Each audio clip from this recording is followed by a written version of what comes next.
Boa tarde, gente. Eu estou contente de estar de volta.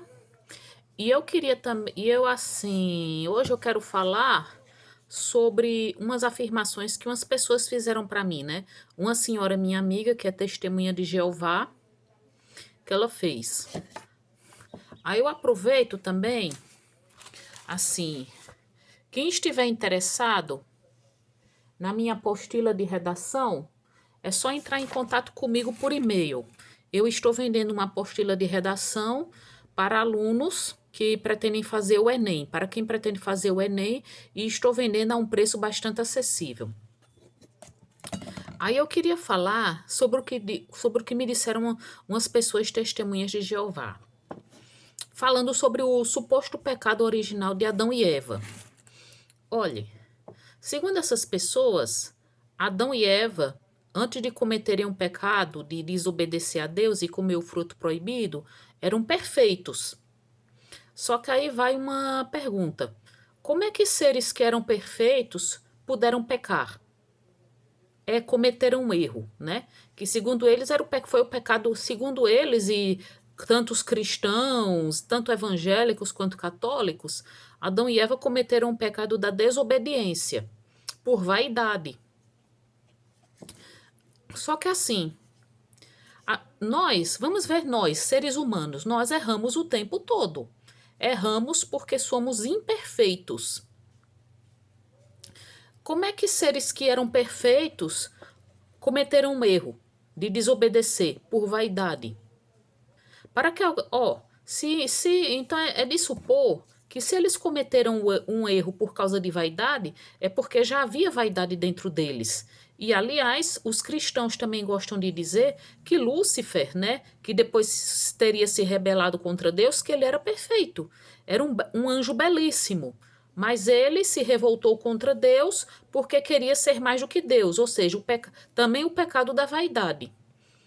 Como é que anjos, né?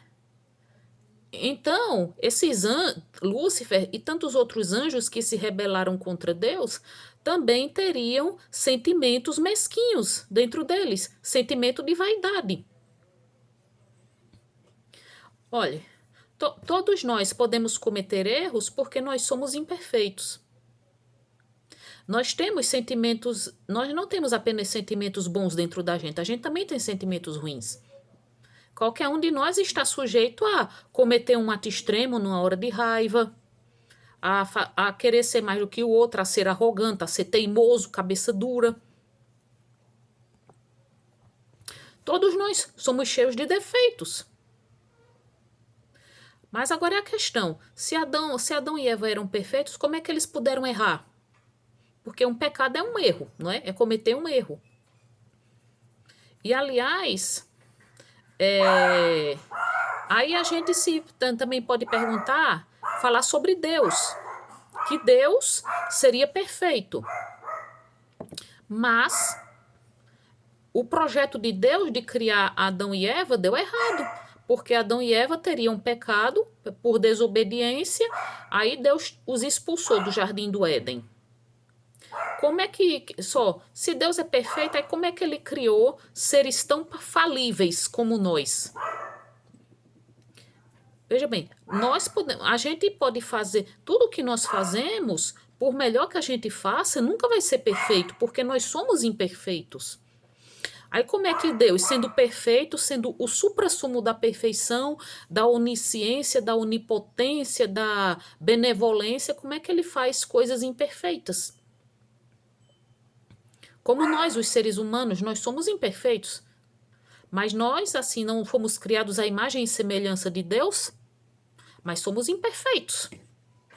É uma coisa a se pensar.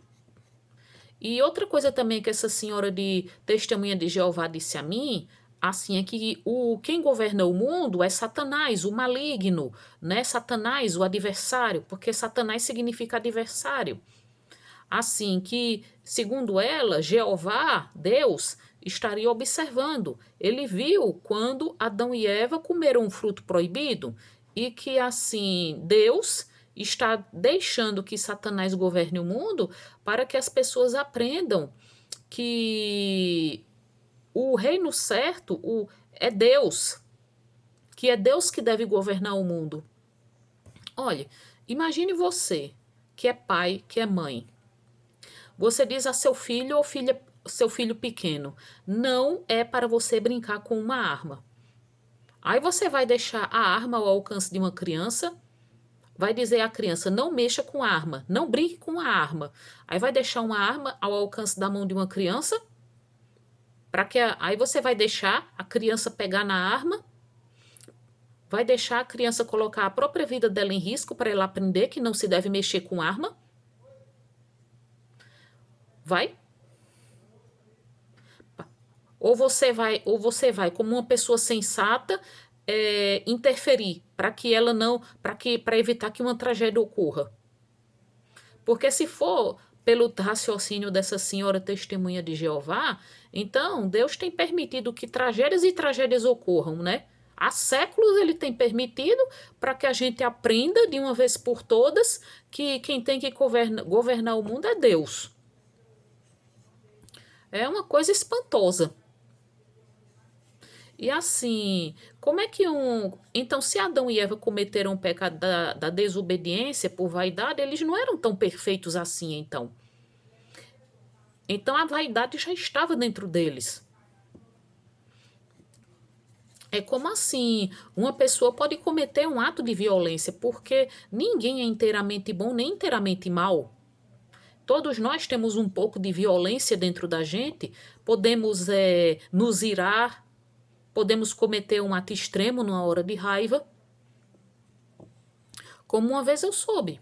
Como uma vez eu assisti em um filme em que um rapaz ficou revoltado, a irmã dele foi violentada, ficou grávida, tentou se matar, ele foi atrás do estuprador e empurrou o estuprador de um despenhadeiro. E esse rapaz era uma pessoa pacífica, né?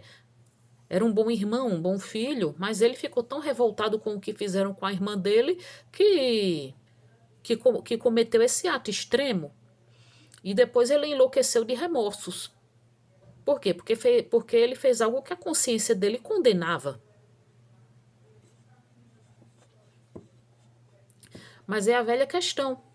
Se Adão e Eva, a gente entende que alguém perfeito não comete erros. O povo diz, né? Deus é perfeito, Deus não erra.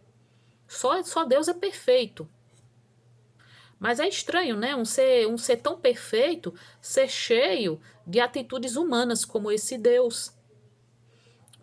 Assim, esse Deus é narcisista, né? O que reforça a ideia de que somos nós que criamos Deus à nossa imagem e semelhança. Esse Deus é narcisista, como a gente pode ver na história de Jó. Esse Deus comete atos extremos, né? O negócio do dilúvio, né? Que ele, assim, estava desapontado com a humanidade. Mas, olhe, como é que um ser onisciente vai se desapontar com a humanidade? Você se desaponta, digamos assim, porque você espera que as coisas saiam bem. Você acha que elas vão sair bem e elas saem mal, dão errado. Porque afinal de contas nós não somos oniscientes. Digamos, você confia naquela pessoa, aí aquela pessoa trai você, aí você fica desapontado, porque você não é onisciente. Mas Deus, um Deus onisciente, ficou desapontado, ficou com raiva de ter criado a humanidade. E ele não podia prever, não sendo onisciente, que a humanidade iria se tornar má. Aí ele cometeu um ato extremo, destruiu toda a humanidade, vários animais, né? Com exceção da família de Noé, que, claro, né, mandou Noé construir a arca, disse que era para levar um casal de cada animal existente na terra. E, claro, a gente sabe que essa história de Noé não aconteceu, porque o dilúvio terminaria por tornar impossível a vida na terra, destruiria toda a vegetação. E, aliás, assim, em A Bíblia Desmascarada, Lisandro Rubens diz que num dilúvio universal, a família de Noé iria praticamente morrer cozida dentro da arca. Porque e também não iria aguentar a pressão, seria uma pressão muito grande. Uhum. Se você for assim estudar ciências, essas as ciências vão entrar em contradição com a Bíblia, né? E a Bíblia também mostra que Deus é um grande narcisista, mostra um Deus cruel, né? Um Deus que manda destruir uma cidade inteira, porque os homens se deitam com homens. Mas depois Deus supostamente não diz nada quando Ló se deitou com as filhas, né? Que as filhas deixaram Ló bêbado para deitar com ele. Deus não disse nada, né? Na Bíblia se fala que um homem que deitar com outro homem, os dois serão mortos, né? Pela lei de Moisés. Mas assim, o estranho é que fica muito sugerido que Davi tinha um caso com Jonatas, né? Davi, assim, ele também deitou ou cometeu adultério, e os 10 mandamentos se diz: não desejarás a mulher do próximo. A gente só vê um Deus humano nessa Bíblia. Deus se arrependeu de ter feito Saul rei, que Saul foi o primeiro rei de Israel, aí depois foi Davi, depois Salomão, né? Deus se arrependeu de ter feito Saul rei, sendo onisciente, ele não saberia que Saul iria desobedecê-lo? Assim, Deus, assim, matou o filho que Davi teve com Betseba por causa do adultério de Davi, já que Betseba era casada com um oficial de Davi. Mas, enfim, se você for estudar a Bíblia, você só vai ficar cheio de nó na cabeça. Então, boa tarde a todos.